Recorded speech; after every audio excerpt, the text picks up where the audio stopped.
ಈ ಒಂದು ಕೈವಲ್ಯ ಪದ್ಧತಿ ಎಂಬ ಗ್ರಂಥವನ್ನು ಆಧಾರವಾಗಿಟ್ಟುಕೊಂಡು ನಿಜಗುಣ ಆರ್ಯರಿಂದ ವಿರಚಿತವಾದ ಈ ಕೈವಲ್ಯ ಪದ್ಧತಿಯ 3 ಸ್ಥಳಗಳಿಗೆ ಟೀಕಾ ತಾತ್ಪರ್ಯವನ್ನು ಬರೆದಂತ ಬಾಗಲಕೋಟೆಯ ಚಿಕ್ಕರಾಮಾರೂಢರ ಪಾದಗಳಿಗೂ ಕೂಡ ಅಣಿ ಹಚ್ಚಿ ನಮಸ್ಕರಿಸಿ ಈ ಒಂದು ಕೈವಲ್ಯ ಪದ್ಧತಿಯ ನೀತಿ ಕ್ರಿಯಾಸ್ಥಳದ ಕೊನೆಯ ಪದ್ಯ 26ನೇ ಪದ್ಯವನ್ನ ನಿನ್ನೆ ದಿವಸ ನೀವು ಕೇಳ್ಕೊಂಡು ಬಂದಿವಿ. ಇಲ್ಲಿ ಈ ಪದ್ಯ ಕೊನೆಯ ಪದ್ಯದೊಳಗ ಏನ್ ಹೇಳಿದ್ರು ಅನ್ನುವಂಥದ್ದನ್ನ ನಮಗೊಂದು ಗಟ್ಟಿ ಆದ್ರೆ ಇದೊಂದು ಸ್ಪಷ್ಟತೆ ಆದ್ರ ನಾವು ಎಲ್ಲವನ್ನೂ ಕೇಳ್ಕೊಂಡು ಬಂದೇವಿ. ಶಿವನ ಕರುಣೆ ಆಗ್ಲಿ, ಜೀವನಲ್ಲಿ ಜೀವ ಅಂದ್ರೆ ಎದಕ್ಕಂತಾರ, ಜೀವನಲ್ಲಿ ಈ ಪ್ರಪಂಚದೊಳಗೆ ಇಟ್ಟಂತ ಮೋಹನ್ನ ಬಿಡಿಸಿ ಹೇಯ ಮಾಡಿ ಇದಕ್ಕ ಒಳ್ಳೆಯ ಒಂದು ನೀತಿವಂತನಾಗಿ ಬದುಕೋಕ ಆ ನೀತಿ ಒಳಗಿನಿಂದ ಆಚರಣೆಯೊಳಗೆ ಬಂದು ಯಾವಾಗ ಆಚರಣೆ ಉಳ್ಳವನಾಗಿ ಗುರುಪಾದಗಳಿಗೆ ಬಂದು ಎರಗಿದಾಗ ಬೇಡಿಕೊಂಡಾಗ ಅಲ್ಲಿ ಏನ್ ಹೇಳ್ತಾರಂದ್ರ ಕೊನೆಯ ಪದ್ಯದ ಎಲ್ಲವನ್ನೂ ಸಾರ ಮಾಡ್ಕೋತ ಬಂದು ಯಾವಾಗ ಅಲ್ಲಿ ಕೇಳವನ ಶಿಷ್ಯನ ಅಂತಃಕರಣವನ್ನಲ್ಲಿ ಸುತ್ತಾದಾಗ ಆ ಗುರುವಿನಲ್ಲಿ ಉದ್ಘಾರ ತೆಗಿತಾನವ. ಗುರುನಾಥ,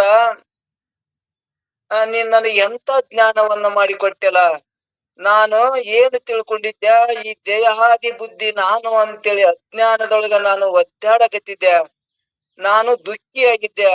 ಈ ಒಂದೇ ದುಃಖ ಅಲ್ಲ, ಈ ದೇಹ ನಾನು ಅಂದಾಗ ಈ ಸಂಸಾರದ ದುಃಖ, ನಾಮರೂಪಾದಿ ವ್ಯವಹಾರಗಳ ದುಃಖ ಮತ್ತು ನಾಮ, ಕುಲ, ಜಾತಿ, ಧರ್ಮ, ಬಡತನ ಇವು ಅನೇಕ ದುಃಖಗಳಿಂದ ನನಗೆ ಅಕ್ಕವು ಅನ್ನುವಂಥದ್ದನ್ನ ನಾನು ದುಃಖಿಯಾಗಿದ್ದೆ.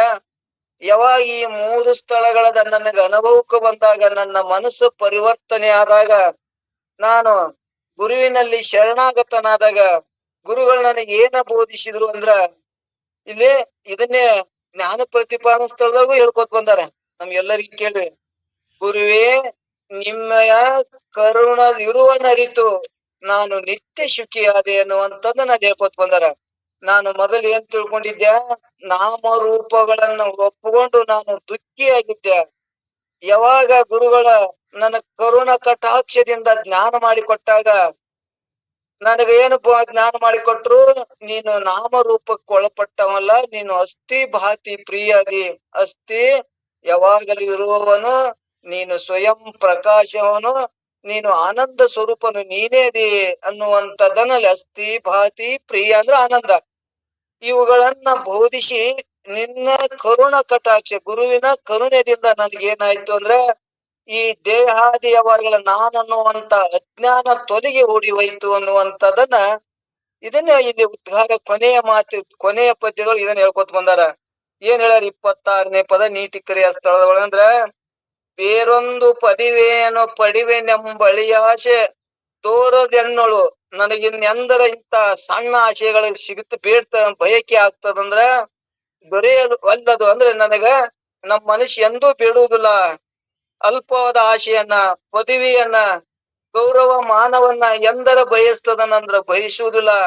ಯಾಕೆ ಬಯಸುವುದಿಲ್ಲ?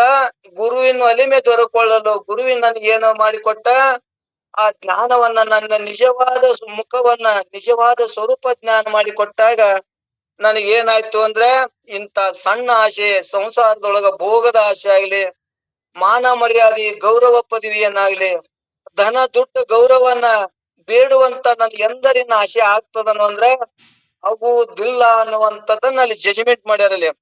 ಯಾಕಾಗುದಿಲ್ಲ ಅಂದ್ರ ಅಂತ ಶ್ರೋತ್ರಿಯ ಬ್ರಹ್ಮನಿಷ್ಠ ಸದ್ಗುರು ನನಗೆ ಏನು ಬೋಧಿಸಿದ, ನೀನು ಏನಂದ್ರ ಈ ದೇಹ ನೀನ್ ತಿಳ್ಕೊಂಡಿಯಲ್ಲ, ದೇಹ ನೀನಲ್ಲಪ್ಪ, ನೀನು ಸತ್ತು ಚಿತ್ತು ಆನಂದ ಸ್ವರೂಪ ಬ್ರಹ್ಮನೇ ನೀನಿದ್ದೀಯ. ನೋಡಿ ವಿಚಾರ ಮಾಡಿ ನೋಡಿದಾಗ ಅವ ಇಷ್ಟೆಲ್ಲ ಶಿವ ಕರುಣೆಯನ್ನು ಪಡ್ಕೊಂಡು ಜೀವನನ್ನ ವಿಚಾರ ಮಾಡಿ ಹಲ್ಲು ಬಳ್ಕೋತ ಈಗ ಮೊದಲ ನೀತಿ ಕ್ರಿಯೆಗಳನ್ನ ಹೇಳಿ ಈಗ ಆಚಾರದೊಳಗ ತನ್ನ ಸ್ಥಿತಿ ಒಳಗಿದ್ದು ವಿಚಾರ ಮಾಡಿದಾಗ, ಗುರುವೇ ನನಗಿನ್ನ ಬೇರೊಂದು ಪದವಿಯ ಪಡಿವೆನೆಂಬ ಅಳಿಯ ಆಶೆ ದೂರದೆನ್ನೋಳು ನನಗೆ ಎಂದರನ್ನು ಬಯಕೆ ಅಕ್ಕದಂದ್ರೆ ಆಗುದಿಲ್ಲ. ಗುರುವಿನ ಒಲಿಮೆ ದೊರಕೊಳ್ಳಲು ಗುರುವಿನ ಕರುಣೆ ಆಯ್ತು ನನಗ ಅನ್ನುವಂಥದನ್ನ ಅಲ್ಲಿ ಆ ಪದವನ್ನು ಹೇಳ್ಕೊತ ಬಂದಾರ.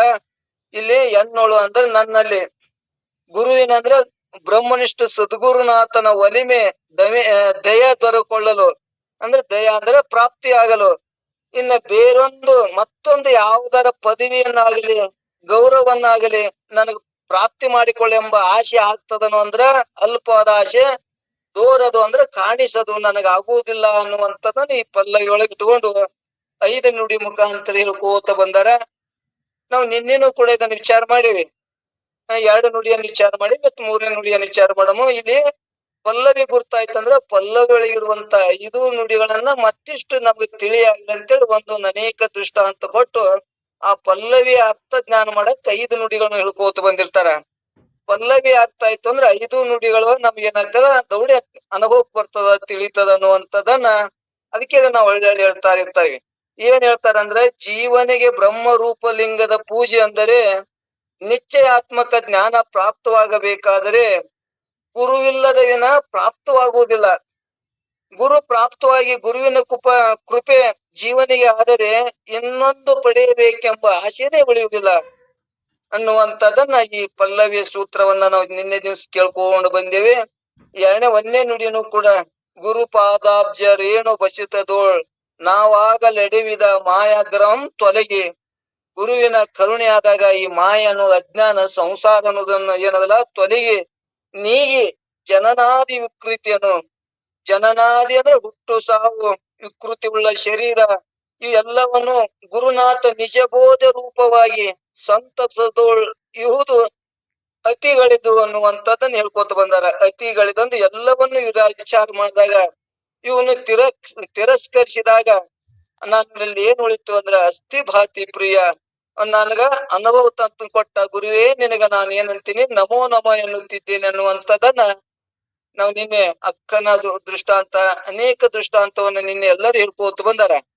ಇವತ್ತು 2 ನುಡಿಯನ್ನ ಕೊನೆಯ ಮುಗಿಸಿ ಇವತ್ತು ಮುಕ್ತಾಯ ಅಂದ್ರೆ ಈಗ ನೀತಿ ಕ್ರಿಯಾ ಸ್ಥಳದ ಮುಕ್ತಾಯ ಮಾಡಿ ಅದ್ರ ಬಗ್ಗೆ 1-2 ಅನಿಸಿಕೆಗಳನ್ನ ನಾವು ಹಂಚಿಕೊಳ್ಳೋಣ ಅನ್ನುವಂಥದ್ದನ್ನ ನಿನ್ನೆ ಇದೇ ಮಾತನ್ನ ಹೇಳ್ಕೊಂಡು ಬಂದಿವಿ. ಈಗ ಏನ್ ಹೇಳಿದ್ರು ಅಂದ್ರೆ ನನಗೆ ಎಂದೂ ಬಿಡದೆ ಇರತಕ್ಕ ಅಜ್ಞಾನವೆಂಬ ಪಿಚಾಚಿ ಬಡಿದುಕೊಂಡಿತ್ತು. ಅಂದ್ರೆ ಅಜ್ಞಾನ ಅಂದ್ರೆ ದೇಹ ನಾನು ಅನ್ನೋದೇ ಅಜ್ಞಾನ. ಇದೇ ಒಂದು ಪಿಚಾಚಿ. ಪಿಚಾಚಿ ಅಂದ್ರೆ ಹೊರಗ ಹಂಗದವು ಹಿಂಗದವು ಅವು ಎತ್ರದವು ಕರ್ಗದವು ಕಪ್ಪು ಅಂತಲ್ಲ. ಇದೇ ಒಂದು ಪಿಚಾಚಿ. ದೇಹ ಎಂಬ ನಾನು ಅನ್ನಂತ ಪಿಚಾಚಿ ಬಡಿದಾಗ ಈ ಜೀವನಿಗೆ ನಾನು ಸಾಯ್ತೀನಿ, ನನ್ಗೆ ಬಡಿತಾರ ಏನೇನೋ ತಪ್ಪು ಕಲ್ಪನೆ ಕಿಡ್ಕೊಂಡು ಭಯಾನಕವಾಗಿ ಜೀವನ ಕಳೀತದೆ ಜೀವಿ. ಯಾವಾಗ ಈ ದೇಹ ನಾನಲ್ಲ ಅಂತ ಗುರುನಾಥ ಬೋಧಿಸಿ ತಿಳಿಸಿಕೊಟ್ಟಾಗ ನೋಡಿ ವಿಚಾರ ಮಾಡು, ಇದು ಹೆಂಗದ, ಇದು ವಿಕಾರ ಹೊಂತದ, ಇದು ಮಲಮೂತ್ರಾದಿಗಳಿಂದ ಹೊಲಸಿನಿಂದ ತುಂಬ್ಯದ.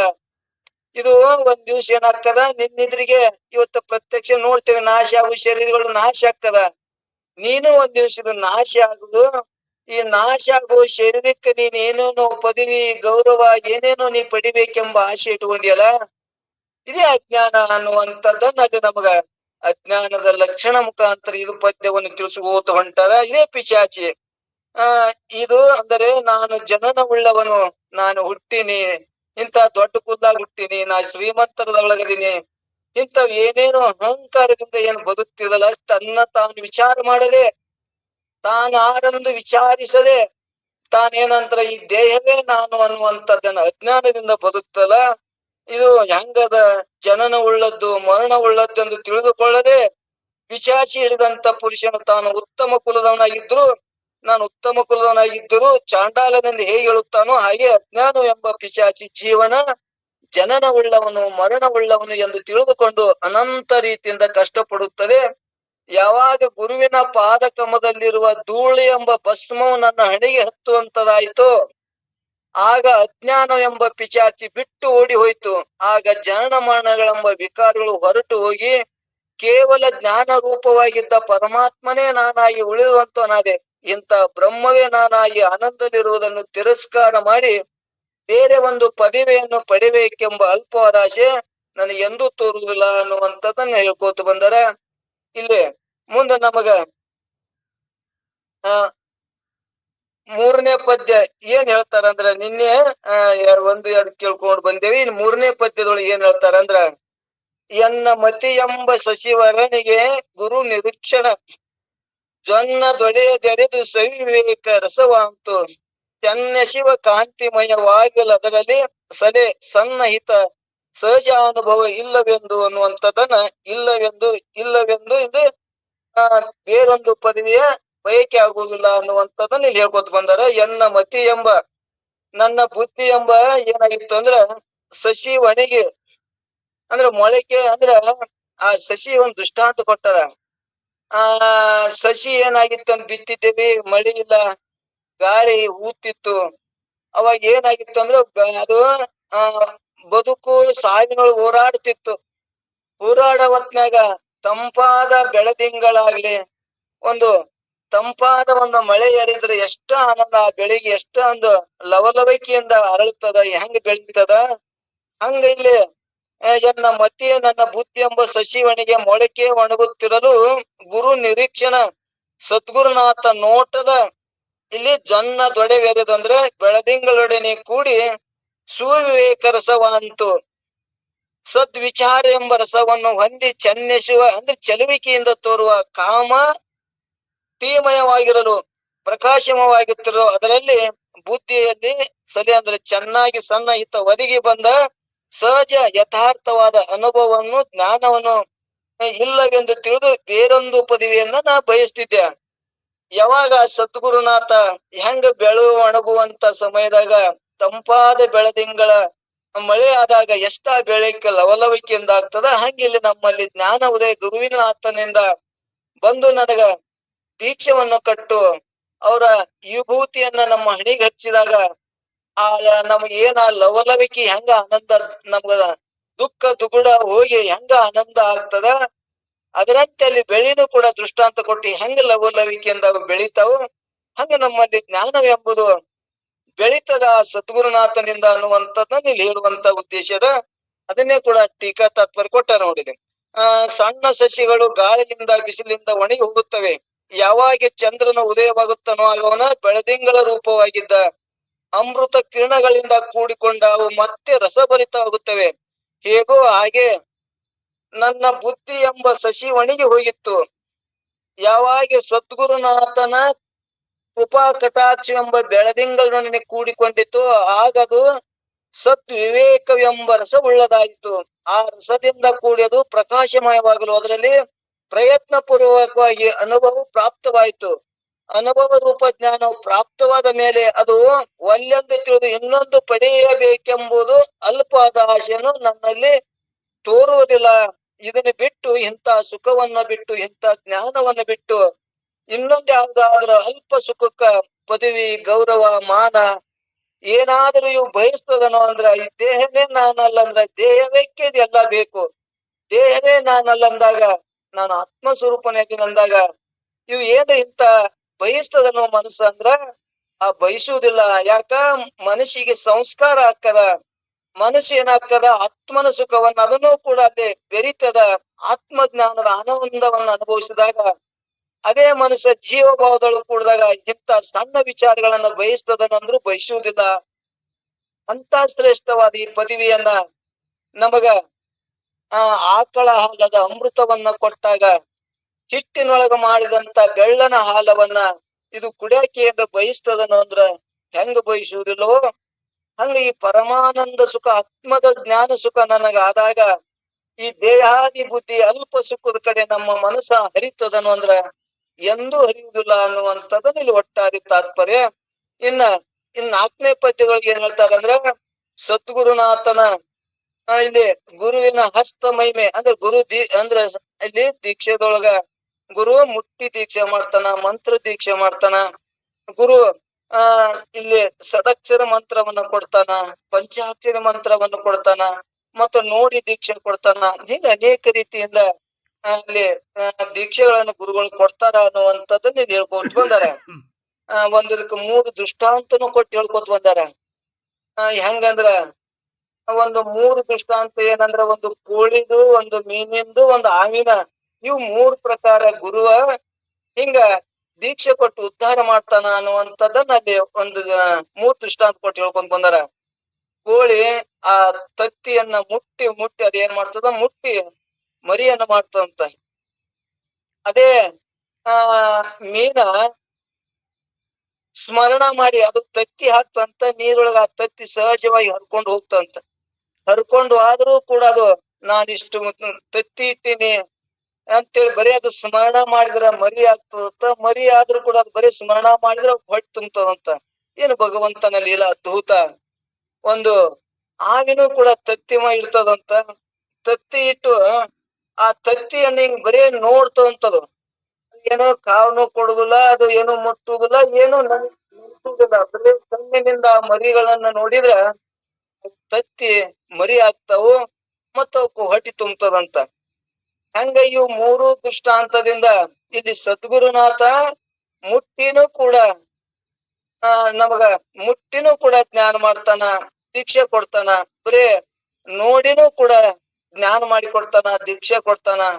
ಮತ್ತು ಇನ್ನೊಂದು ಸ್ಮರಿಸಿ ನನ್ನ ಸೇವಾದಿ ಮಾಡಿದ ಒಳ್ಳೆ ಗುರು, ಒಳ್ಳೆ ಅನುಭವಿ ಶಿಷ್ಯ ಇದ್ದ, ಎಲ್ಲಿ ಅನ್ನೋ ಏನಾದ್ನೋ ಬರೀ ಅಲ್ಲಿ ಅವ್ನ ಕುತ್ತಲ್ಲೇ ಗುರು ಸ್ಮರಣ ಮಾಡಿದ್ರು ಕೂಡ ನಮಗ್ ಜ್ಞಾನ ಆಕ್ಕದಂತ. ಹಂಗ ಇಲ್ಲಿ ಮೂರು ಪ್ರಕಾರನು ಕೂಡ ಇಲ್ಲಿ ಗುರು ದೀಕ್ಷೆ ಕೊಡ್ತಾನ ಅನ್ನುವಂಥದ್ದನ್ನ ಇಲ್ಲಿ ಹೇಳ್ಕೋತ ಹೋಗ್ತಾರ. ಇಲ್ಲಿ ಏನ್ ಹೇಳ್ತಾರಂದ್ರ, ಶಿವಹಸ್ತವೆಂಬ ಪರುಷವೆನ್ನ ಶಿರದೊಳುಪ್ಪುವ ತೆಲೆದೋರೆರಿಸಿ ಗುರುವರನು ದುರ್ಗುಣದವ ಲೋಹವನ್ನು ತೊಲಗಿಸಿ ತನುಕರಣ ಮಾನಸನಿವ ಅತಿ ಶುದ್ಧವೆನಿಸು ಉದಯಿಸಿ ಫಲಿಪಿಸಿ ಅನ್ನುವಂಥದ್ದನ್ನ ಹೇಳ್ಕೊತ ಬಂದ್ರೆ, ಅಫಲಿಪಿಸಿ ಅಂದ್ರೆ ತಿರಸ್ಕಾರ ಮಾಡಿ, ಬೇರೊಂದು ಪದವಿಯನ್ನ ತಿರಸ್ಕಾರ ಮಾಡಿ ಅದನ್ನ ಅಲ್ಲಿ ದುರ್ಗುಣ ಎಂಬ ಅವಲೋಹದ ಒಂದು ದೃಷ್ಟಾಂತ ಕೊಟ್ಟಾರ. ಕಬ್ಬಿಣ ತತ್ವವನ್ನು ತೊಲಗಿಸಿ ಅಲ್ಲಿ ಹೆಂಗದು ಪರಿಶಮಣಿ ಮುಟ್ಟಿದಾಗ ಅದು ಕೂಡ ಕೆಬ್ಬನು ಕೂಡ ಬಂಗಾರ ಆಗ್ತದ. ಹಂಗಿಲ್ಲಿ ಶಿಷ್ಯನು ಕೂಡ ಅಜ್ಞಾನ ಇದ್ರೂ ಕೂಡ ಗುರು ಸ್ಪರ್ಶ ಮಾಡಿದ ಕೂಡಲೇ ಅಜ್ಞಾನವೆಲ್ಲ ಹೋಗಿ ಅವನು ಕೂಡ ಬಂಗಾರ ಆಗ್ತಾನ. ಅಂದ್ರೇನು, ಅವನು ಜ್ಞಾನ ಆಗ್ತಾನ, ಜ್ಞಾನವನ್ನು ಹೊಂದುತ್ತಾನ ಅನ್ನುವಂಥದ್ದನ್ನ ಹಿಂಗ ದೃಷ್ಟಾಂತ ಸಿದ್ಧಾಂತ ಮುಖಾಂತರ ತಿಳಿಸ್ಕೋತ ಹೋಗ್ತಾರ. ಯಾವಾಗ ಸದ್ಗುರುನ ನಮ್ಮ ಮಸ್ತಕ ಮೇಲೆ ಕೈ ಇಟ್ಟಾಗ,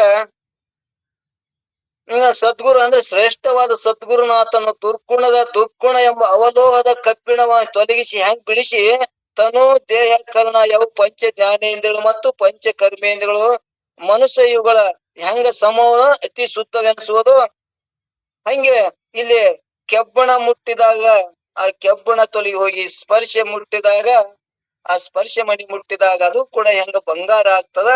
ಹಂಗ ಸದ್ಗುರುಗಳು ಹಸ್ತ ಮಸ್ತಕ ಇಟ್ಟಾಗ ನಮ್ಮಲ್ಲಿರುವಂತ ಇವು ಯಾವಪ್ಪ ಅಂದ್ರ ಪಂಚ ಜ್ಞಾನೇಂದ್ರಿಯ ಮತ್ತು ಪಂಚ ಕರ್ಮೇಂದ್ರಿಯಗಳು ಮತ್ತು ಮನ ಬುದ್ಧಿಗಳು ಕೂಡ ಇವು ಏನಾಗ್ತಾವ ಅಂದ್ರ ಪವಿತ್ರ ಆಗ್ತಾವು. ಗುರುವಿನ ಹಸ್ತದಿಂದ, ಗುರುವಿನ ಜ್ಞಾನದಿಂದ ಅವು ಕೂಡ ಪವಿತ್ರ ಆಗ್ತಾವ ಅನ್ನುವಂಥದ್ದನ್ನ ಈ ನುಡಿ ಒಳಗೆ ಹೇಳ್ಕೊತ ಹೋಗ್ತಾರ.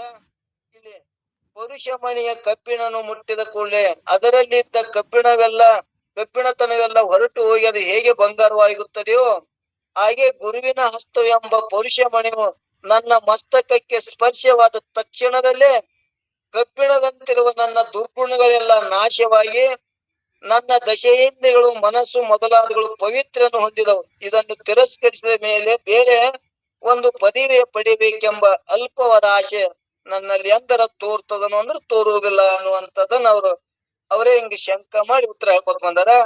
ಇನ್ನೊಂದು ಇಲ್ಲಿ ಇದು ಮಾಡ್ತಾರ, ಶಂಕ ಮಾಡ್ತಾರ. ಮೂಲ ಪದ್ಯದಲ್ಲಿ ಶಿವಹಸ್ತವೆಂದು ಇಟ್ಟಿದ್ದಾರೆ, ಅದಕ್ಕೆ ಗುರು ಹಸ್ತವೆಂದು ಅರ್ಥ ಬರೆದಿದ್ದು ಹೇಗೆ ಯೋಗ್ಯವಾಗುತ್ತದೆ? ಇಲ್ಲಿ ಮೂಲ ಪದ್ಯದಲ್ಲಿ ಅಂದ್ರೆ ಇಲ್ಲಿ ಶಿವಹಸ್ತವೆಂಬ ಇಟ್ಟಿದ್ದಾರೆ, ಶಿವ ಮತ್ತು ಹಸ್ತ ಇಟ್ಟಿದ್ದಾರೆ, ಅದಕ್ಕೆ ಗುರು ಹಸ್ತವೆಂದು ಅರ್ಥ ಬರೆದಿದ್ದು ಹೇಗೆ ಅಂದ್ರೆ ಇಲ್ಲಿ ಶಿವ ಮತ್ತು ಗುರು ಒಂದೇ, ಮತ್ತಿಲ್ಲಿ ಶಿವ ಹಸ್ತ ಅಂತಂದಾರ, ಗುರು ಹಸ್ತ ಇಟ್ರ ಅದೇ ಹಂಗ ಯೋಗ್ಯ ಆಗ್ತದಂತ ಇಲ್ಲಿ ಶಂಕ ಮಾಡ್ಯಾನವ. ಅದನ್ನೇ ಕೂಡ ಅವ್ರು ಏನ್ ಹೇಳ್ತಾರ, ಗುರು ಬ್ಯಾರಿ ಅಲ್ಲ, ಶಿವ ಬ್ಯಾರಿ ಅಲ್ಲ. ಶಿವನಲ್ಲಿ ಹೆಂಗ ಎಲ್ಲಾ ಕರ್ತೃತ್ವ ಭೋಕ್ತೃತ್ವ ಅವನಲ್ಲಿ ಎಲ್ಲವೂ ತಾನೇ ತಯಾರು ಮಾಡಿ ಸರಿವಿ ಹೆಂಗ ರಕ್ಷಣೆ ಮಾಡ್ತಾನ, ಸದ್ಗುರುನಾಥನು ಕೂಡ ಶಿವನೇ ಗುರು ಆಯ್ತು ಬಂದಾನ, ಅವತರಿಸಿ ಬಂದಾನ ಅನ್ನುವಂಥದ್ದನ್ನ ಇಲ್ಲಿ ಹೇಳುವಂತ ಉದ್ದೇಶದ ಗುರುವಿನ ಜ್ಞಾನದ ಮಹಿಮೆ, ಜ್ಞಾನ ದೀಕ್ಷೆಯನ್ನು ಮುಂದಿನ ಈ ಪದ್ಯದಾಗ ವರ್ಣಿಸ್ಬೋದು ಹೋಗ್ತಾರ. ಕೊನೆಯ ಪದ್ಯದೊಳಗ ಏನ್ ಹೇಳ್ತಾರಂದ್ರ, ಗುರುವರನ ಬೋಧೆ ಎಂಬ ಅಮೃತ ಧಾರೆಯೊಳೆನ್ನೊಳ ತ್ವರಿತ ಅಂದ್ರೆ ಗುರುವಿನ ಬೋಧೆ ಎಂಬ ಅಮೃತ ಧಾರೆಯೊಳೆನ್ನ ದುರಿತ ಸಂತಾಪಗಳು ಸಮುದಾಯವಡಿಗೆ ಅಂದ್ರೆ ನನ್ನಲ್ಲಿರುವಂತ ಅಜ್ಞಾನ ಪಾಪ ದೇಹಾದಿ ಬುದ್ಧಿಗಳು ತೊಲಗಿ ಪರಮಾನುರಾಗ ಎಡೆಗೂಡಿ ತೆಕ್ಕನೆ ತಿವಿ ಗುರು ಶಂಭುಲಿಂಗವಾದ ಒಡಂಬಡದೆ ಅಂದ್ರ ಒಪ್ಪಿಕೊಳ್ಳದೆ ಒಡಂಬಡದೆ ಅಂದ್ರ ಆ ಪರಮಾತ್ಮನೇ ತಾನಿತ್ತು ತನ್ನ ಒಡಂಬಡದೆ ಸುಖದ ಉತ್ಪತ್ತಿಗೆ ಕಾರಣೀಭೂತನಾದ ಪರಮಾತ್ಮ ಸದ್ಗುರುನಾಥನೇ ಒಡಂಬಡದೆ ಒಪ್ಪಿಕೊಳ್ಳದೆ ಆ ಪದವಿಯನ್ನ ಒಪ್ಪಿಕೋತಾನಂದ್ರೆ ಇಂಥ ಪದವಿಯನ್ನು ಒಪ್ಪಿಕೋತಾನ ಅನ್ನುವಂಥದನ್ನ ಆ ಶಂಭುಲಿಂಗ ಪರಮಾತ್ಮನೇ ನಾನದೀನಿ. ಸುಖದ ಉತ್ಪತ್ತಿಗೆ ಕಾರಣ ಯಾರು? ಆ ಶಂಭುಲಿಂಗ ಪರಮಾತ್ಮ. ಆ ಪರಮಾತ್ಮ ಅಂದ್ರೆ ಯಾರು? ನಾ ಆತ್ಮ ಸ್ವರೂಪ. ಆ ಸದ್ಗುರುನಾಥನ ಏನ್ ಮಾಡ್ತಾನಂದ್ರ ಆ ಸುಖದ ಉತ್ಪತ್ತಿಯ ಜ್ಞಾನವನ್ನ ಮಾಡಿ ಕೊಡ್ತಾನ. ನೀನು ಆತ್ಮನಿಧಿ ಅನ್ನುವಂಥದ್ದನ್ನ ಜ್ಞಾನ ಆದಾಗ ಇವತ್ತ ನಮ್ಗೆಲ್ಲರಿಗೂ ಗುರ್ತ ಸಿದ್ದೇಶ್ವರ ಪದವಿ ಗುರುಗಳು ಸಿದ್ದೇಶ್ವರ ಮಹಾಸ್ವಾಮಿಗಳು ಎಂದರ ಪದವಿಗಳನ್ನ ಗೌರವಗಳನ್ನ ನಾವ್ ಎಂದರವ್ರು ಮಾನ ಮರ್ಯಾದೆ ಶಾಲೆಗಳನ್ನ ಬಯಸಿದ್ರು ಅಂದ್ರ ಅವ್ರು ಎಂದೂ ಜೀವನದೊಳಗೆ ಬಯಸ್ಲಿಲ್ಲ.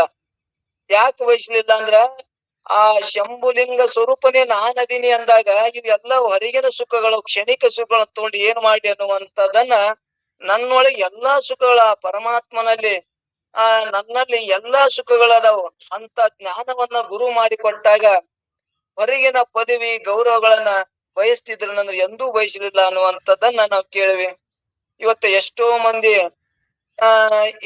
ಮಂದಿ ನಾವು ಎಲ್ಲರೂ ಸುಶಿಕ್ಷಿತರು ತಿಳಿದವರು ಅನುಭಾವಿಗಳಂತ ಅನಿಸ್ಕೊಂಡವರು ಕೂಡ ಒಂದ್ ಯಾವ್ದಾರ ಪದವಿಯನ್ನು ಪಡಿಬೇಕಾದ್ರ ಎಲ್ಲಾ ರಾಜಕಾರಣಿಗಳಿಗೆ ಕೈಕಾಲು ಹಿಡಿತಾರ, ದುಡ್ಡು ಕೊಟ್ಟು ಏನೇನೋ ಪದವಿಯನ್ನು ಬಡಿತಾರ. ಯಾರು ಅನುಭಾವಿ ಅನಿಸ್ಕೊಂಡವ್ರು ನಮ್ಮಂತವ್ರಲ್ಲ, ನಮ್ಮಂತರದ ಪದವಿದ ಅವಶ್ಯ ಇರಲ್ಲ, ನಮ್ ಪದವಿನೂ ಸಿಗುದಿಲ್ಲ. ಯಾರಂದ್ರ ಆ ಒಳ್ಳೆ ನಾವ್ ತಿಳಿದವ್ರು ಅರಿತವ್ರು ಅನ್ನುವಂಥವ್ರು ಕೂಡ ನಾವು ಸಮಾಜದೊಳಗ ಸುಧಾರಿಸಿದವ್ರು ಅನ್ನಂತವ್ರು ಕೂಡ ಏನ್ ಮಾಡ್ತಾರಂದ್ರ ಅವ್ರಿಗೆ ಏನಿರ್ತದ ದೇಹಾದಿ ಬುದ್ಧಿದೇ ಜ್ಞಾನ ಇರ್ತದ, ಆತ್ಮ ಬುದ್ಧಿ ಜ್ಞಾನ ಇರುದಿಲ್ಲ. ಅಂತವ್ರು ಏನ್ ಮಾಡ್ತಾರಂದ್ರ ಯಾರೋ ಅಲ್ಲದ ರಾಜಕಾರಣಿಗಳಿಗೆ ಮತ್ತು ಏನೇನೋ ದುಡ್ಡು ಕೊಟ್ಟು ವಶೀಲಿ ತಗೊಂಡು ಹೋಗಿ ಪದವಿಯನ್ನ ಪಡೆಯುವಂತ ಅಲ್ಪ ಬುದ್ಧಿಯವರು ಈಗೂನು ಅದಾರ. ಆದ್ರ ಅವಾಗನು ಇದ್ರು ಅಂತೇಳಿ ಅವರೇ ಅವಾಗ ಹೇಳ್ಕೊತ ಬಂದಾರ. ಅಂತ ಇವತ್ತು ಉದಾಹರಣೆ ನೋಡಿದ್ರಿ ಸಿದ್ದೇಶ್ವರ ಸ್ವಾಮಿಗಳು ಪದ್ಮಭೂಷಣ ಪ್ರಶಸ್ತಿ ಬಾಗಲತನ ಬಂದ್ರು ಕೂಡ ಅದಕ್ಕ ತಿರಸ್ಕರಿಸಿದ್ರು. ಹೆಂಗ ಸಹಜವಾಗಿ ಮತ್ತೊಬ್ಬರಿಗೆ ನೋವು ಆಗ್ಲಾರ್ದಂಗ ನಾವೇನು ಸಾಧನೆ ಮಾಡಿಲ್ರಿ, ನಮಗೆ ಹಾಕ್ಬೇಕು. ಅನೇಕ ಮಂದಿ ಸಾಧನೆ ಮಾಡ್ಯಾರ, ಅನೇಕ ಮಂದಿ ಉಪಕಾರಿಯಾಗಿ ಇದ್ದಂತ ಸಮಾಜಕ್ಕ ಉಪಕಾರಿಯಾದಂತವ್ರಿಗೆ ಆ ಪ್ರಶಸ್ತಿಯನ್ನ ಕೊಡ್ರಿ, ನಂದೇನು ಸಾಧನೆ ಇಲ್ಲ ಅನ್ನುವಂಥದ್ದನ್ನ ಹೇಳಿ ಸಹಜವಾಗಿ ತಿರಸ್ಕರಿಸಿದ್ರು. ಅಂದ್ರೆ ಇಲ್ಲಿ ಏನಾಯ್ತು ಅಂದ್ರ ಆ ಶಂಭುಲಿಂಗನ ಜ್ಞಾನ ಆಯ್ತು ಅಂದ್ರ ನಮಗೂ ಕೂಡ ಅಂತ ಪದವಿಯನ್ನ ಬಯಸ್ತದನಂದ್ರ ಬಯಸುವುದಿಲ್ಲ. ಇರ್ಲಿಕ್ಕಂದ್ರ ಒಂದೇನೋ ಕಾರ್ಯಕ್ರಮದ ಹೋದಾಗ 4 ಮಂದಿಗೆ ಹಾಕಿ ಒಬ್ಬಗ್ ಹಾಕ್ಲಿಕ್ಕಂದ್ರ ನಮಗೂ ಕೂಡ ಏನಾಗ್ತದ ತಳಮಳ ಆಗ್ತದ. ತಳಮಳ ಯಾಕೆ ಆಗ್ತದ ಅಂದ್ರೆ ನನಗ ಶಂಭುಲಿಂಗನ ಆಗಿಲ್ಲ, ನಾನು ಶಂಭುಲಿಂಗನ ಮಾತುಗಳನ್ನ ಆಡ್ತೀನಿ.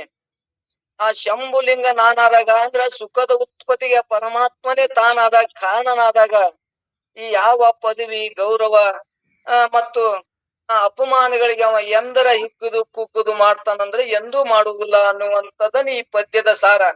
ಯಾವಾಗ ಈ ಒಂದೇಳೆ ಕೈವಲ್ಯ ಪದ್ಧತಿಯ ನಮ್ಮ 3 ಸ್ಥಳದ ಅರ್ಥ ಆಗಿತ್ತು, ಜ್ಞಾನ ಆಗಿತ್ತು ಅಂದ್ರ ಯಾವ ಪದವಿನೂ ಬೇಡ, ನನ್ನೊಳಗಿರುವಂತ ಸುಖದ ಉತ್ಪತ್ತಿಗೆ ಕಾರಣ ಆದ ಪರಮಾತ್ಮ ಶಂಭುಲಿಂಗನೇ ನಾನಿದ್ದಾಗ ನನಗೆ ಯಾವ ಪದವಿ ಗೌರವ ಮಾನ ಯಾವ ಬೇಡ.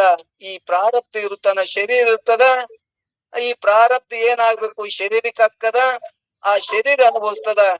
ನಾನು ಮಾತ್ರ ಇದಕ್ಕೆ ಸಾಕ್ಷಿಯಾಗಿ ಆತ್ಮಸ್ವರೂಪನೇ ಇದೀನಿ ಅಂದಾಗ ಶರೀರವೇ ಮಿಥ್ಯ ಆದಾಗ ಶರೀರಿಗ ರೋಗ ರುಜಿನ ಗೌರವ ಮಾನ ಅಪಮಾನಗಳು ಕೂಡ ಯಾವು ಕೂಡ ಶರೀರಕ್ಕೆ ಆಗ್ತಾವ ಅನ್ನುವಂತ ಜ್ಞಾನ ಆದಾಗ ಅವು ಬರ್ತಿದ್ರು ಬರ್ಲಿ, ಪದವಿ ಆದ್ರೂ ತಾನಾಗಿ ಬಂದ್ರು ಅಲ್ಲಿ ಅನ್ನೋದಿಲ್ಲ, ಮತ್ತೆ ರೋಗಾದಿಗಳು ತಾನಾಗಿ ಬಂದ್ರೆ ಅದಕ್ಕೂ ಅಲ್ಲಿ ಅನ್ನಂಗಿಲ್ಲ, ಉಣಸಂತಾರ. ಹಂಗ ಜ್ಞಾನ ಆದಾಗ ಅವು ಏನು ಮಾಡುವುದಿಲ್ಲ. ಜ್ಞಾನ ಆಗ್ಲಿಕ್ಕಂದ್ರ ಪದವಿಗಾಗಿ ಎಷ್ಟೋ ಮಂದಿ ದುಃಖಿಗಳಾಗ್ಯಾರ. ಆ ದುಃಖಿಯನ್ನ ಬಿಟ್ಟು ದೇಹಾದಿ ಬುದ್ಧಿಗಳನ್ನ ನಷ್ಟ ಮಾಡಿ ಆತ್ಮ ಬುದ್ಧಿ ವೃದ್ಧಿ ಮಾಡ್ಕೊಂಡಾಗ, ಆತ್ಮ ಬುದ್ಧಿ ಜ್ಞಾನ ಮಾಡ್ಕೊಂಡಾಗ ನಾನೇ ಸುಖದ ಉತ್ಪತ್ತಿಗೆ ಕಾರಣದೀನಿ, ನಾನೇ ಶಂಭುಲಿಂಗ ಪರಮಾತ್ಮನಿದ್ದೀನಿ ಅನ್ನುವಂತ ಇಲ್ಲಿ ಪದ್ಯದೊಳಗೆ ಹೇಳ್ಕೋತ ಬಂದಾರ. ಇಲ್ಲಿ ಏನ್ ಹೇಳ್ದಂಗಾಯ್ತು ಅಂದ್ರ ನನ್ನ ದೇಹ ಇಂದ್ರಿಯಗಳ ಮನಸ್ಸು ಮೊದಲಾದಗಳು ಯಾವಾಗೆ ಪರಿಶುದ್ಧತೆಯನ್ನಂದ್ರ ಪರಿಶುದ್ಧತೆಯನ್ನು ಹೊಂದಿದವು. ನನ್ನ ದೇಹ ಇಂದ್ರಿಯಗಳು ಮನಸ್ಸು ಮೊದಲಾದಗಳು ಯಾವಾಗೆ ಪರಿಶುದ್ಧತೆಯನ್ನು ಹೊಂದಿದವು. ಗುರು ನನ್ನನ್ನು ಕುರಿತು ಅಮರಗೋಣ ಮಾಲಿ ಪಾಟೀಲ್ ಸ್ವಲ್ಪ ಮ್ಯೂಟ್ ಮಾಡ್ರಿಯಪ್ಪ.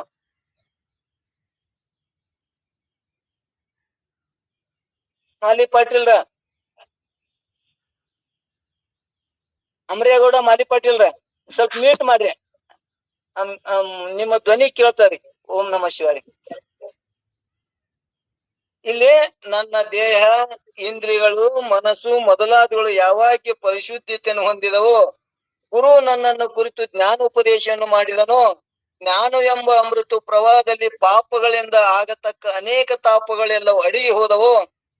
ಅಮೃತವನ್ನು ಪಾನ ಮಾಡಿದರೆ ಸರ್ವ ತಾಪಗಳು ನಿವೃತ್ತಿಯಾಗಿ ಕೇವಲ ಆನಂದವೇ ಹೇಗೆ ಪ್ರಾಪ್ತವಾಗುತ್ತದೆಯೋ ಹಾಗೆ ಗುರುವಿನ ಜ್ಞಾನಾಮೃತವನ್ನು ಪಾನ ಮಾಡಿದ ಕೂಡಲೇ ಸಂತಾಪಗಳೆಲ್ಲ ಅಡಗಿ ಹೋಗಿ ಪರಬ್ರಹ್ಮ ಸ್ವರೂಪದಲ್ಲಿ ಪ್ರೇಮವೇ ಹೆಚ್ಚಾಗಿ ಸುಖಕ್ಕೆ ಹೇತುವಾದ ಪರಮಾತ್ಮನು ನಾನಾಗುವಂತನಾದೆನು. ಇಂಥ ಪರಬ್ರಹ್ಮ ಸ್ವರೂಪನೇ ನಾನಾಗಿರುವುದನ್ನು ಒಡಂಬಡದೆ ತಿಳಿಯದೆ ಬೇರೆ ಒಂದು ಪದವಿಯನ್ನು ಪಡೆಯಬೇಕೆಂಬುದು ಅಲ್ಪವಾದ ಆಸೆ ನನ್ನಲ್ಲಿ ಎಂದರ ತೋರ್ತದನು ಅಂದ್ರ ತೋರುವುದಿಲ್ಲ ಅನ್ನುವಂಥದ್ದನ್ನ ಇದು ಯಾರಿಗೆ ಹೇಳ್ಯಾರಂದ್ರ ಇದನ್ನ ಇಲ್ಲಿ ತನ ಕೇಳ್ಕೊಂಡು ಬಂದವರಿಗೆ ನಮಗ ಅನುಭವಕ್ಕೆ ಬಂದಿತ್ತು. ನಾವು ಅದ್ರೊಳಗ ಪ್ರವೇಶ ಆಗಿದ್ದೇವೆ ಅಂದ್ರ ಆ ಜ್ಞಾನದೊಳಗ ನಾವು ಪ್ರವೇಶವಾಗಿದ್ದೇವೆ. ನಾವು ಬರೀ ಶಬ್ದದೊಳಗನೆ ಹೊರಗೆ ಬಳಸಿದ್ದೇವೆ ಅಂದ್ರ ಎಂತ ಅನುಭವ ನಮಗಾಗುವುದಿಲ್ಲ. ಯಾವ ಪದವಿ ಗೌರವ ಮಾನ ಮರ್ಯಾದೆಗಳಿಗೆ ದಾಟಿದಂತ ತಾನು ನಿಜ ಸ್ವರೂಪ ಶಂಭುಲಿಂಗವೇ ಸುಖದ ಉತ್ಪತ್ತಿಗೆ ಕಾರಣನಾದ ಪರಮಾತ್ಮನೇ ತಾನಾದಾಗ ಈ ದೇಹಾದಿ ಬುದ್ಧಿಗಳಿಗೆ ಎಂದೂ ಅವ ಗೌರವ ಕೊಡುವುದಿಲ್ಲ ಅನ್ನುವಂಥದ್ದನ್ನ ಕೊನೆಯ ಇದು 26ನೇ ಪದ್ಯದೊಳಗ ನಿಜ ನೀತಿ ಕ್ರಿಯಾಸ್ತ್ರ ಕೊನೆಯ ಪದದ ಇವು ಎಲ್ಲಾ ಏನ್ ಪಸ್ಗಳಿಂದ ಹೇಳ್ಕೋತ ಬಂದಾರಲ್ಲ ನೀತಿ ಕ್ರಿಯಾಸ್ತ್ರೊಳಗ ಕೊನೆಯ ಪದ್ಯದೊಳಗ ಇದನ್ನೆಲ್ಲವನ್ನು ತಿರಸ್ಕಾರ ಮಾಡಿ ತಾನು ಶಂಭುಲಿಂಗನೇ ತಾನು ಪರಮಾತ್ಮನೇ ಅದೇನೆ ಅನ್ನುವಂತ ಭಾವ ಗಟ್ಟಿ ಮಾಡ್ಕೊಂಡು ಈ ಹೊರಗಿನ ಸುಖ ಏನದಾವಲ್ಲ ಅಲ್ಪ ಸುಖ ಅದಾವು ತೋರಿ ಅಡಗುವಂತವು ಅವಕ್ಕ ಶ್ರಮ ಅದ ಅವಕ್ಕನ್ನು ಪಡಿಬೇಕಾದ್ರೆ ಎಷ್ಟು ಶ್ರಮ ಬೇಕಾಗ್ತದ. ಇದು ಏನೂ ಇಲ್ಲದೆ ತನ್ನ ಇರುವಿಕೆಯನ್ನು ತಾನು ಕೊಂಡುಕೊಂಡು ಅದ್ರೊಳಗೆ ಇರಾಕ್ ಬತ್ತು ಅಂದ್ರ ಇದಕ್ಕಿಂತ ಶ್ರೇಷ್ಠ ಪದವಿ ಯಾವುದೂ ಇಲ್ಲ ಅನ್ನುವಂಥದ್ದನ್ನ ಇಲ್ಲಿ ಹೇಳ್ಕೋತ ಬಂದರ ಇಲ್ಲಿ ತನ ಈ ನೀತಿ ಕ್ರಿಯಾ ಸ್ಥಳವನ್ನ ತಾವು ಎಲ್ಲರೂ ಕೂಡ ಸರಿಯಾಗಿ ಬಂದು ಕೇಳಿ ಇದರ ಆನಂದವನ್ನು ಅನುಭವಿಸಿದಕ್ಕಾಗಿ ತಮ್ಮೆಲ್ಲರಿಗೂ ಕೂಡ ಇವತ್ತಿನ ಈ ನೀತಿ ಕ್ರಿಯಾ ಸ್ಥಳ ಮುಕ್ತಾಯ ಆಗ್ತದ. ಇದಕ್ಕೊಂದು ಮಂಗಲವನ್ನಾಡಿ ಮತ್ತ ನಾಳೆಗೆ ಯಾವುದು ಅಂದ್ರ ಯೋಗ ಪ್ರತಿಪಾ ಸ್ಥಳವನ್ನ ನೀವು ಮತ್ತದನ್ನ ಯೋಗ ಪ್ರತಿಪಾ ಸ್ಥಳ ಬಹಳ ಚಂದ ಅದ್ರಿ. ಅದು ಎಲ್ಲಿಗೆಪ್ಪ ಅಂದ್ರ ಅಲ್ಲಿ ಯೋಗ ಅಂದ್ರ ಕೂಡುವಿಕೆ ಪರಮಾತ್ಮನಲ್ಲಿ ಕೂಡುವಿಕೆ ವಿಚಾರಗಳು ಬಹಳ ಅನೇಕ ದೃಷ್ಟಾಂತ ಸಿದ್ಧಾಂತ ಕೊಟ್ಟು ಕೂಡ ಯೋಗ ನಾವು ಮಾಡುವ ಅಲ್ಲಿ 5 ಸ್ಥಳಗಳನ್ನ ಒಳಗೊಂಡು ಬಹಳ ಚಂದ ಹೇಳ್ಕೋತ ಬಂದಾರ. ಅದನ್ನ ಮತ್ತ ನಾಳೆಗೆ ನಾಳೆ ಒಂದ್ ದಿವ್ಸ ಇದ್ರ ಬಗ್ಗೆನೆ ಯಾವ್ದು ನೀತಿ ಕ್ರಿಯಾ ಸ್ಥಳದ ಬಗ್ಗೆ ತಮ್ಮ ಅನಿಸಿಕೆಗಳನ್ನ ಯಾಕಂದ್ರೆ 3 ಸ್ಥಳಗಳ ಮುಗಿಸ್ಕೋತ ಬಂದೇವಿ. ತಮ್ಮ ಸ್ವಲ್ಪ ಅನಿಸಿಕೆಗಳನ್ನ ನಮ್ಗೆ ತಿಳಿತ್ರು ಇನ್ನ ತಿಳಿದಿಲ್ಲ ಇನ್ನೂ ಸಾಧನೆ ಮಾಡಕತ್ತೀವಿ ಇನ್ನೊಂದ್ ಸ್ವಲ್ಪ ತಮ್ಮ ಅನುಭವ ಏನೇನಾಗ್ಯದ ಅನ್ನುವಂಥದ್ದನ್ನ ನಾವ್ ಇದರಿಂದ ಏನು ಪ್ರಯೋಜನ ಆಗ್ಯದ ಇಲ್ಲಿಕ ನಾವ್ ಸುಮ್ನೆ ಯಾಕೆ ಕೇಳ್ಬೇಕು ನಮ್ಗೇನು ಪ್ರಯೋಜನ ಆಗ್ಲಿಲ್ಲ ನಮ್ಗೇನು ಅನುಭವಕ್ಕೆ ಬರ್ಲಿಲ್ಲ ಅರ್ಥ ಆಗ್ಲಿಲ್ಲಪ್ಪ ಅಂದ್ರ ಪುಣ್ಯ ಬರ್ತದ ಒಳ್ಳೇದಾಗ್ತದ ಅದು ಬೇರೆ. ಆ ಒಳ್ಳೇದ ಜೊತೆಗೆ ಇನ್ನೊಂದಿಷ್ಟು ಜ್ಞಾನವನ್ನು ಪಡ್ಕೊಂಡಿವಂದ್ರ ಮತ್ತಿಷ್ಟು ನಮ್ಗ ಪ್ರಯೋಜನ ಆಗ್ತದ ಅನ್ನುವಂತ ಉದ್ದೇಶ ಇಟ್ಟುಕೊಂಡು ತಾವೆಲ್ಲರೂ ಇದ್ರ ಬಗ್ಗೆ ತಮ್ಮ ಒಂದೆರಡೆರಡು ಮಾತುಗಳನ್ನ ಹಂಚ್ಕೋತ ಬಿಡ್ಬೇಕು ಅನ್ನುವಂಥದ್ದನ್ನ ತಿಳಿಸಿ ನಾಳೆಗೆಲ್ಲ ಒಂದು ದಿವಸ ಬಿಟ್ಟು ನಾಡ್ದ ಯೋಗ ಪ್ರತಿಪಾ ಸ್ಥಳವನ್ನ ನಾವು ಚರ್ಚೆ ಮಾಡ್ಕೊತ ಹೋಗೋಣ. ಬಹಳ ಕಷ್ಟವಾದ ಅದು ಯೋಗ ಪ್ರತಿಪಾ ಸ್ಥಳ ಅದ ಅನ್ನುವಂಥದ್ದನ್ನ ಅದ್ರೊಳಗೆ 5 ಸ್ಥಳಗಳನ್ನ ಹೇಳ್ಕೊತ ಬಂದಾರ. ಯಾವ್ಯಾವ ಅಂದ್ರ ಮಂತ್ರ ಯೋಗ, ಲಯ ಯೋಗ, ಹಠ ಯೋಗ ಮತ್ತು ರಾಜಯೋಗ, ಶಿವಯೋಗ. ಇವು 5 ಯೋಗಗಳನ್ನ ನಮ್ಗೆ ತಿಳಿತು ಅಂದ್ರ ನಾವ್ ಏನ ಮಾಡಿದ್ರ ನಮ್ಮ ಮನಸ್ಸು ಹರಿದಾಡು ನಿಂದಿರ್ತದ, ಏನು ಮಾಡಿದ್ರ ಸ್ಥಿತಿ ಆಗ್ತದ. ಇದ್ರೇನ ಇವು ನೀತಿ ಉಳ್ಳವನಾಗಿ ದೇಹಾದಿಯವರುಗಳನ್ನ ತಿಳ್ಕೊಳ್ಳೋದ್ರೊಳಗ ಸುಖ ಅದು ಆತ್ಮನ ವಿಚಾರಗಳನ್ನು ಮಾಡ್ಕೊಂಡಾಗ ಸುಖ ಆಗ್ತದೋ ಅನ್ನುವಂಥದ್ದನ್ನ ಅನೇಕ ರೀತಿಯಿಂದ ಅಲ್ಲಿ ತಿಳಿಸ್ಕೋತ ಹೋಗ್ಯಾರ. ಅದನ್ನ ಮತ್ತೆ ನಾಳೆಗೆ ಅಲ್ಲಿ ಲಯ ಯೋಗ ಅಂದ್ರ ಇಲ್ಲಿ ಅನುಸಂಧಾನ ಮಾಡುದು. ಯಾವ್ದಂದ್ರ ಇಲ್ಲಿ ಅನುಸಂಧಾನ, ಜೀವ ಬ್ರಹ್ಮರ ಅನುಸಂಧಾನ ಅಂತ ಹೇಳ್ಕೊತ ಬಂದಾರ. ಮತ್ತು ಮಂತ್ರ ಯೋಗ ಅಂದ್ರ ಸದ್ಗುರು ಮುಖಾಂತರ ಬೋಧಿಸಿದಂತ ಮಂತ್ರ ಯೋಗ ಅಂದ್ರ ಈ ನಾಮಸ್ಮರಣೆ ಮಂತ್ರ ಯೋಗದ ಮಹತ್ವವನ್ನು ತಿಳಿಸ್ಕೊತ ಹೋಗ್ತಾರ. ಹಠ ಯೋಗದಂದ್ರ ಪ್ರಾಣಾಯಾಮ ಮೊದಲಾದವನ್ನ ಹಠದಿಂದ ಸಾಧಿಸುವುದು ಹಠ ಯೋಗ. ಮತ್ತು ರಾಜಯೋಗ ಅಂದ್ರ ಸಹಜವಾದ ತಾರಕ ಮತ್ತು ಸಾಂಖ್ಯ 3 ಯೋಗಗಳಲ್ಲಿ ಹೇಳ್ಕೋತ ಬಂದಾರ. ಮತ್ತು ಶಿವಯೋಗ ಅಂದ್ರ ಶಿವನಲ್ಲಿ ಮನಸ್ಸನ್ನು ಲಯ ಮಾಡುವುದೇನುಂಟು ಅದು ಶಿವಯೋಗ ಅಂತೇಳಿ 5 ಪ್ರಕಾರ ಯೋಗಗಳ ಅದನ್ನ ಕೇಳ್ಬೇಕು. ಯಾಕಂದ್ರ ಎಲ್ಲರೂ ಕೂಡ ಶಿವಕಾರುಣ್ಯ ಜೀವ ನೀತಿಯನ್ನು ಹೇಳಿ ಯೋಗ ನಮಗೆ ಯಾಕೆ ಬರುದಿಲ್ಲ ಯೋಗ ಹೇಳೋರು ಯಾರು ಇಲ್ಲ, ನಮಗದು ತಿಳಿದಿಲ್ಲ, ನಮಗ್ ವಯಸ್ಸಾಗ್ಯದ ಅಂತೇಳಿ ಯಾರು ಹಚ್ಚುದೇ ಇಲ್ಲ. ನಮ್ಮೂರಾಗೂ ಕೂಡ ನಾವು ಸಿದ್ಧಾರ್ಥ ಮಠದಾಗ ಎಲ್ಲರೂ ಕೂಡ ಎಷ್ಟು ಹೇಳ್ತಾರ, ಇವೇ 3 ಸ್ಥಳ ಅಂತ ಹೇಳಿ ಜ್ಞಾನಕ್ಕೆ ಹೋಗ್ಬಿಡ್ತಾರ. ಯೋಗ ಏನ್ ಮಾಡ್ತೀರಿ ಬಿಡ್ರಿ, ಅದೇ ನಮಗ ಅದು ಮಾಡಾಕನು ಆಗುದಿಲ್ಲ, ತಿಳಿದಿಲ್ಲ, ಅದನ್ನ ಏನ್ ಮಾಡ್ತೀರಿ ಅಂತೇಳಿ ಅದನ್ನ ಎಲ್ಲರೂ ಕೂಡ ಅದನ್ನ ಬಿಟ್ಟು ಮತ್ತೆ ಮುಂದಕ್ಕೆ ಹೋಗ್ಬಿಡ್ತಾರ. ಅದಕ್ಕೆ ಇಲ್ಲಿ ನಾವು ಕೂಡ ಬಿಟ್ಟು ಹೋಗದೆ ಅದರೊಳಗ ಸ್ವಲ್ಪ ಎಷ್ಟು ಅರ್ಥ ಐತಿ ನಮ್ಗೆಲ್ಲರಿಗೂ ಏನಾಕಂದ್ರೆ ತಿಳಿದ ನೀವು 3 ಸ್ಥಳ ಅಲ್ಲಿ ಆ ಮನಸ್ಸನ್ನ ಸ್ಥಿತಿ ಮಾಡುದು ಹೆಂಗ ಅನೇಕ ರೀತಿ ವಿಧಾನಗಳನ್ನ ಈ ಮುಂದ ತಿಳಿಸ್ಕೋತ ಯೋಗ ಪ್ರತಿಪಾದನಾ ಸ್ಥಳಗ ತಿಳ್ಕೋತ ಹೋಗ್ತಾರ. ಅದ್ರ ಬಗ್ಗೆ ನೀವು ನಮಗ ಆ ಬುಕ್ ಅದ ಅಂದ್ರೆ ನಾವು ಚರ್ಚೆ ಮಾಡ್ಕೋತ ಹೋಗೋಣ. ಎಲ್ಲರಲ್ಲಿ ಕೈವಲ್ಯ ಪದ್ಧತಿ ಇವ್ರು ಬರ್ದದ್ದೈತಿ, ಅದ್ರ ಬಗ್ಗೆನೆ ತೋಟಪೈ ಶಾಸ್ತ್ರಿ ಬರ್ದದ್ದೈತಿ. ಅದ್ರಾಗೂ ಕೂಡ ಅವರು ಕೂಡ ತಮಗೆ ಎಷ್ಟು ಸಾಧ್ಯದ ಅಷ್ಟು ಯೋಗದ ಬಗ್ಗೆ ಮಾಹಿತಿ ಹೇಳ್ಕೊತ ಹೋಗ್ಯಾರ. ಇನ್ನೊಂದಿಷ್ಟು ನೀವು ಚರ್ಚೆ ಮುಖಾಂತರ ಅದನ್ನ ಇನ್ನಿಷ್ಟು ಹೆಚ್ಚಿಗೆ ಗಟ್ಟಿ ಮಾಡ್ಕೋತ ಅದು ಅಂದ್ರೆ ಅದು 46 ಪದ್ಯ ಇದ್ದಂಗದ. ಅದನ್ನು 1 ತಿಂಗಳು 1.5 ತಿಂಗಳದಾಗ ಅದನ್ನು ಅದು ಮುಗಿಸ್ಬಿಡೋಣ ಅನ್ನುವಂಥದ್ದನ್ನ ತಮ್ಮಲ್ಲಿ ಕೇಳ್ಕೊಂಡು. 49 ಸಾರಿ, ಹೌದು 39 ಯೋಗಿಗೆ ಪಂಚಾವಸ್ಥೆ ಉಂಟು ಅನ್ನುವಂಥದ್ದನ್ನು 39ನೇ ಪದ ಅದ. ಅದು 39ನೇ ಪದವನ್ನ 1 ತಿಂಗಳು 1.5 ತಿಂಗಳದಾಗ ಅದನ್ನ ಕೇಳಲೇಬೇಕು. ಇವು ಎಲ್ಲರೂ ನೀತಿ ಅಲ್ಲಿ ಪುರಾಣದಾಗ ಹೇಳಿರ್ತಾರ. ಮತ್ತು ಇವು ಶಿವಕಾರುಣ್ಯ ಕೂಡ ನಮ್ಗೆಲ್ಲರಿಗೂ ಭಕ್ತಿ ಮಾರ್ಗದಾಗ ಎಲ್ಲರಿಗೂ ಗುರ್ತಿರ್ತಾವ. ಆ ಜೀವನ ಬಗ್ಗೆನೂ ಕೂಡ ಎಲ್ಲರಿಗೂ ಯಾವ್ದು ಶ್ರೇಷ್ಠ ಅನ್ನೋದು ಎಲ್ಲವೂ ಗುರ್ತಿರ್ತಾವ. ಆದ್ರೆ ಯೋಗ ಬಹಳ ಮಂದಿ ಗುರ್ತಿರಂಗಿಲ್ಲ. ಅದಕ್ಕೆ ಯೋಗ ಸ್ಥಳವನ್ನ ತಾವು ಯಾರೂ ಬಿಟ್ಟು ಬಿಡದೆ ತಾವು ಎಲ್ಲರೂ ಕೂಡ ಯೋಗ ಪ್ರತಿಪಾದನದೊಳಗೆ ಭಾಗಿಯಾರಿ ಅಂತೇಳಿ ತಮ್ಮೆಲ್ಲರಲ್ಲಿ ಪ್ರಾರ್ಥಿಸಿ ಇವತ್ತಿನ ನೀತಿ ಕ್ರಿಯಾ ಸ್ಥಳದ ಕೊನೆಯ ಪದ್ಯ 26ನೇ ಪದ್ಯವನ್ನ ಆ ಶಂಭುಲಿಂಗನ ಪರಮಾತ್ಮನೇ ನಾನೇ ಅದೀನಿ ಅನ್ನುವಂಥದ್ದನ್ನ ಜ್ಞಾನ ಮಾಡಿಕೊಟ್ಟಂತ ನಮ್ಮ ಚಿಕ್ಕರಾಮಾರವರು ಬಹಳ ಚಂದ ಅನೇಕ ದೃಷ್ಟಾಂತ ಸಿದ್ಧಾಂತ ಸಹಜವಾಗಿ ತಿಳಿಸಿಕೊಟ್ಟಂತ ಸರಳವಾಗಿ ತಿಳಿಸಿಕೊಟ್ಟಂತ ಅವ್ರಿಗೂ ಕೂಡ ಇಲ್ಲಿ ಎಲ್ಲರೂ ನಮಿಸೋಣ. ಅದರಂತೆ ಮತ್ತು ನಮ್ಗ ನಿಜಗುಂಡ್ರ ಶಾಸ್ತ್ರ ಯಾವ್ದಾದ್ರು ಇಲ್ಲಿ ಉತ್ತರ ಕರ್ನಾಟಕದಾಗ ಎಲ್ಲಾ ವೇದ ಉಪನಿಷತ್ತುಗಳನ್ನ ಹಿಡ್ಕೊಂಡು ಎಲ್ಲರಿಗೆ ಕನ್ನಡ ಮುಮುಕ್ಷುಗಳಿಗೆ ಸರಳವಾಗಿ ತಿಳಿಯುವಂಗ ಹೇಳಿದಂತ ಯಾರಾವದ್ರ ಗ್ರಂಥ ಇದ್ರ ಸಟ್ ಶಾಸ್ತ್ರಗಳನ್ನು ಬರೆದಂತ ನಿಜಗುಣ ಆರ್ಯರ್ ಕುಂತ ಯಾವ ಗ್ರಂಥನೂ ಶ್ರೇಷ್ಠ ಇಲ್ಲ. ಯಾಕಂದ್ರೆ ಎಲ್ಲಾ ವೇದ ಉಪನಿಷತ್ತುಗಳನ್ನ ಸರಳ ಶಿವಕಾರುಣ್ಯ ಹಿಡ್ಕೊಂಡು ಕೊನೆಗೆ ಜ್ಞಾನ ಪ್ರತಿಪಾದನಾ ಸ್ಥಳದೊಳಗನು ಕೂಡ ಎಲ್ಲವನ್ನೂ ಹೇಳ್ಕೊಟ್ಟು ಹೋದ್ಯಾರ. ಎಲ್ಲಾ ಮತವಾದಿಗಳದ್ದು ವೇದಗಳದ್ದು ಯಾರ್ಯಾರು ಏನೇನು ತಿಳ್ಕೊಂಡಾರ, ಯಾರ್ಯಾರು ಎಲ್ಲಿಗೆ ನಿಂತಾರ ಅನ್ನುವಂಥದ್ದನ್ನ ಎಲ್ಲಾ ವಿಚಾರಗಳನ್ನ ಅವ್ರು ಭಗವಂತನೇ ಇರುವುದರಿಂದ, ಪರಮಾತ್ಮನೇ ಸಿದ್ಧಾರೂಢನೇ ಇರುವುದರಿಂದ, ನಿಜಗುಂಡ್ರೆ ಅಂದ್ರೆ ಯಾರಂದ್ರೆ ಸಿದ್ಧಾರೂಢ್ರೆ ಅಂತ ಸಿದ್ಧಾರೂಢರು ಬರೆದಂತ ಈ ಯಾವ್ದಂದ್ರ ನಿಜಗುಂಡ್ರ ಶಾಸ್ತ್ರಗಳು ಬಹಳ ಅದು ಏನಂತಾರ ಉಕ್ಕಿನ ಕಡ್ಲೆ ಅಂತವು. ಎಲ್ಲರಿಗೆ ಹಾಕದಂದ್ರ ವಜ್ರ ಹಲ್ಲಿದ್ದವ್ರಿಗೆ ಮಾತ್ರ ಅವ್ ನುರಿತಾವಂತ. ಹಂಗ ನಾವ್ ಎಲ್ಲರೂ ಕೇಳೇವಂದ್ರ ನಮಗೂ ಏನ್ ಅರ್ಥ ಆಗ್ಯದಂದ್ರ ಇಲ್ಲಿ ನಾವು ನೋಡ್ರಿ ಇಷ್ಟು ದಿನ 40-50 ಮಂದಿ ಅಂತೂ ಕಂಟಿನ್ಯೂ ಅದಾರ. ಒಂದ್ ದಿವ್ಸ 4 ಮಂದಿ ಹೆಚ್ಚು ಬಂದಿರ್ತಾರ, 4 ಮಂದಿ ಕಮ್ಮಿ ಬಂದಿರ್ತಾರ, ಬಿಟ್ಟಿರ್ತಾರ. 50 ಮಂದಿ ಅಂತೂ ಸತತ ಕೇಳ್ಯಾರಂದ್ರ ಎಲ್ಲರಿಗೂ ಕೂಡ ಉಕ್ಕಿನ ಕಡ್ಲೆ ಅದಾವ ಅಂತೇಳಿ ಭಾವ. ನಿಜಗುಣ ಶಾಸ್ತ್ರ ಕೇಳ್ಬೇಕಂದ್ರ ಸಾಮಾನ್ಯವ್ರಿಗಿದು ತಿಳಿದೇ ಇಲ್ಲ, ಬರುದೇ ಇಲ್ಲ.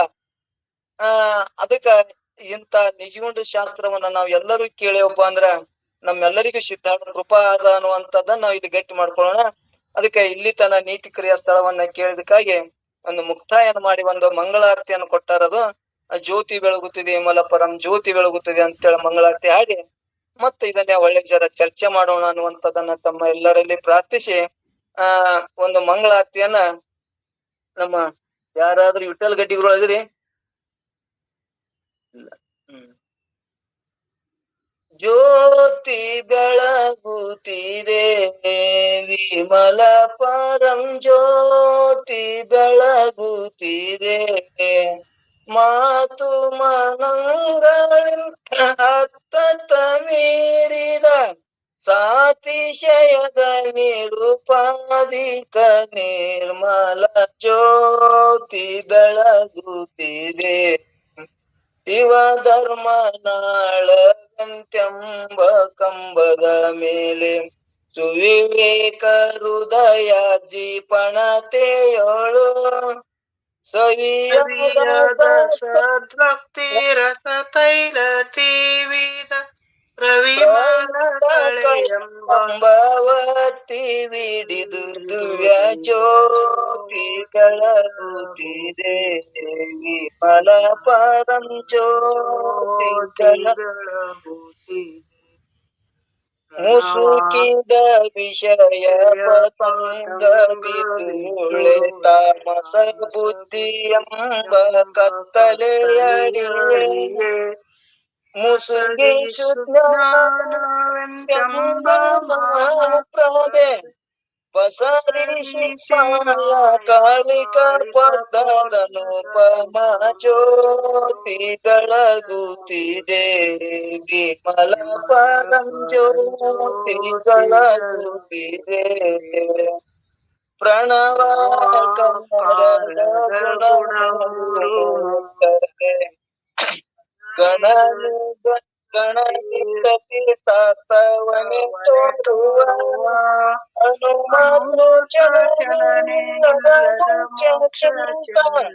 ಮಣಿಯೇಶುವ ಶಂಭುಲಿಂಗವೇ ತಾನದ ಜ್ಯೋತಿ ಬೆಳಗುತ್ತಿದೆ ವಿಮಲ ಪರಂ ಜ್ಯೋತಿ ಬೆಳಗುತ್ತಿದೆ ಮಾತು